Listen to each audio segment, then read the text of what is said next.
Success. Quit now. You'll never make it.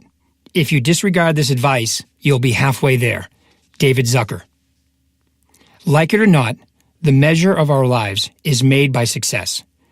We are constantly being told what success is, whether or not we have it, and the awful consequences of failing to achieve enough of it. The result is our tendency to judge the success of others, not by their deeds and their achievements, but by the car they drive, and whether their bath towels have a certain bounce fresh softness. According to the 4th edition of Webster's New World College Dictionary, success can be 1. A favorable outcome. 2. A person who has achieved a degree of rank, fame, or money. Or 3. The prosperous termination of an endeavor or the accomplishment of one's goals. Agnes, 2010. Like dessert after dinner, you obtain success only when you are done. Most of us would probably agree with the dictionary, of course, and there is nothing wrong with leaving it at that. However, why not take the point of view that success is an active part of a fulfilled life rather than its final reward? Why not take control of your success instead of letting someone else make decisions for you? In this way, success will vary depending on a person's values and priorities. You will measure it differently than I do, but both of us will base our decision on a combination of 3 factors. Things that are specifically important to us as individuals, what our chosen goals are, and the standards in common by the people we spend the most time with. I want to challenge your usual way of thinking. Instead of success standing at the end of something, widen your field of view.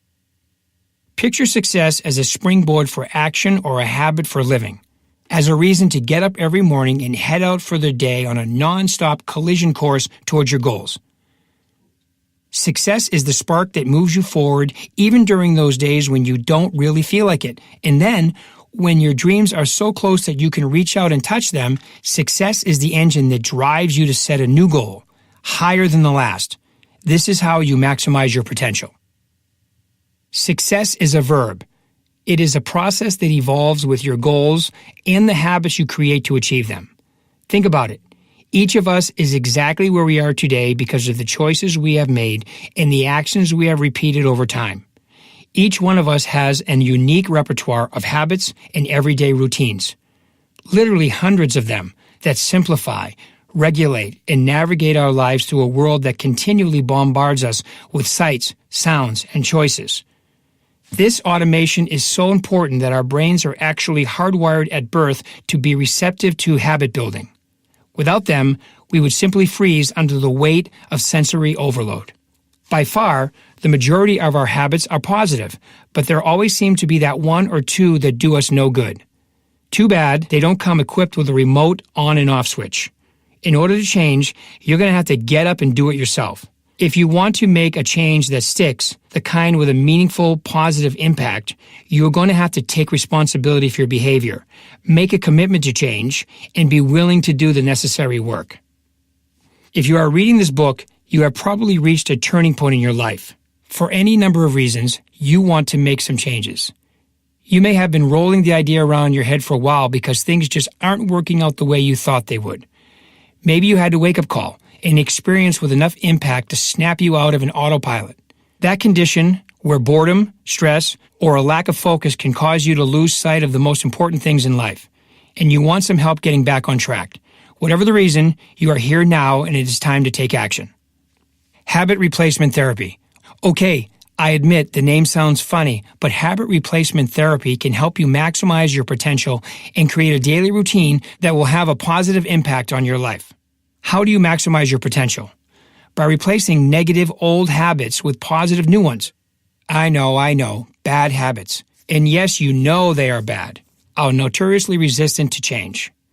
Why? Well, one reason has a lot to do with human biology.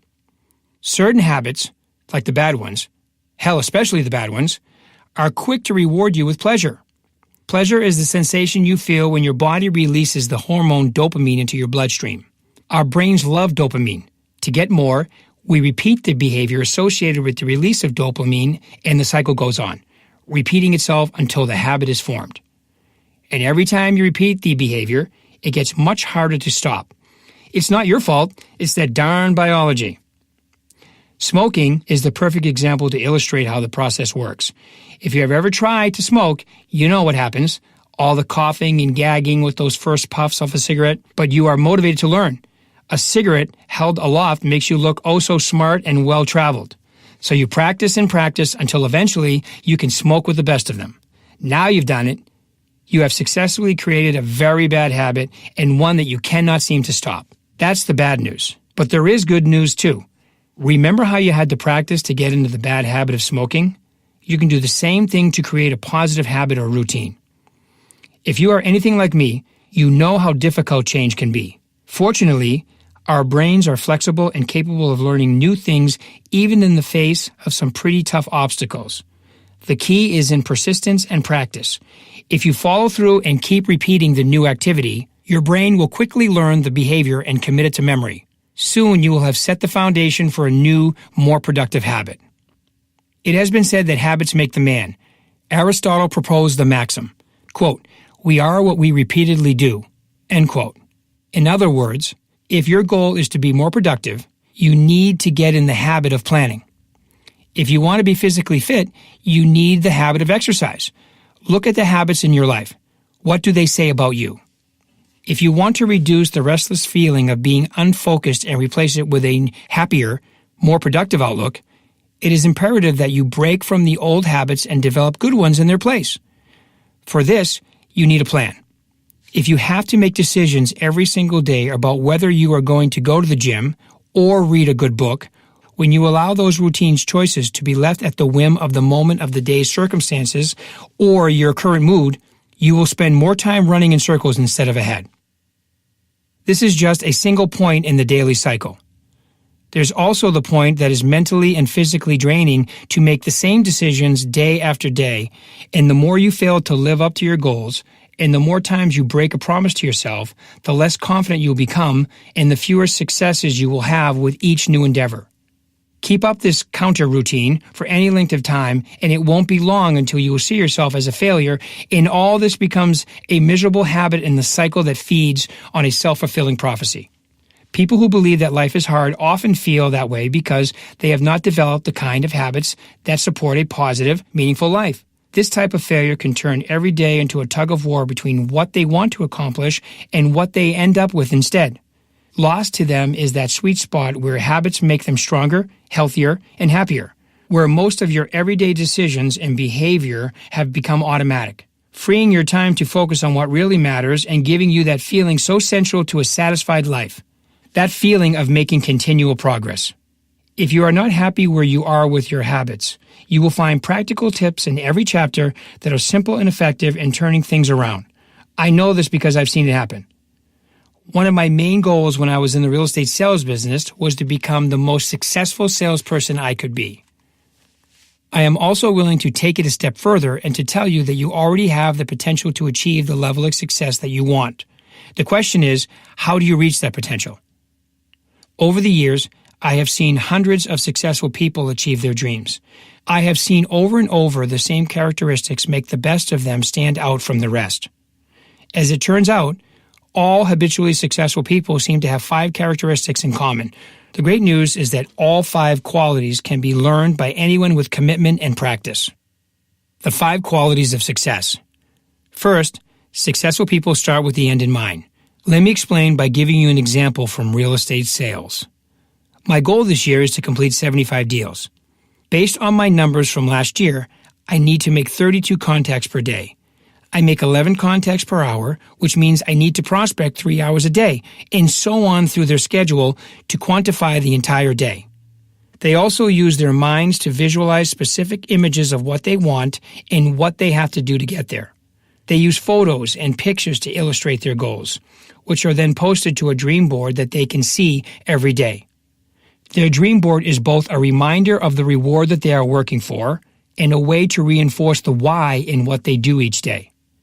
The physical pictures and the mental images together are a powerful incentive. The result is tremendous success. Second, successful people are fearless. They live by the motto, feel the fear and do it anyway. They know it's not always easy to do the work that is necessary to make change happen, but they certainly feel great when it's done. It's not always easy to tell the truth to themselves and to others, but it's the right thing to do. It takes courage to step out of a familiar environment and to do something in a new way instead of a comfortable old way that they've always done it. Change always involves some degree of risk, and anytime there is a risk, even an educated one, there is an element of fear. Of course there's fear. Fear helped our ancestors survive long enough to carry their heritage into the future.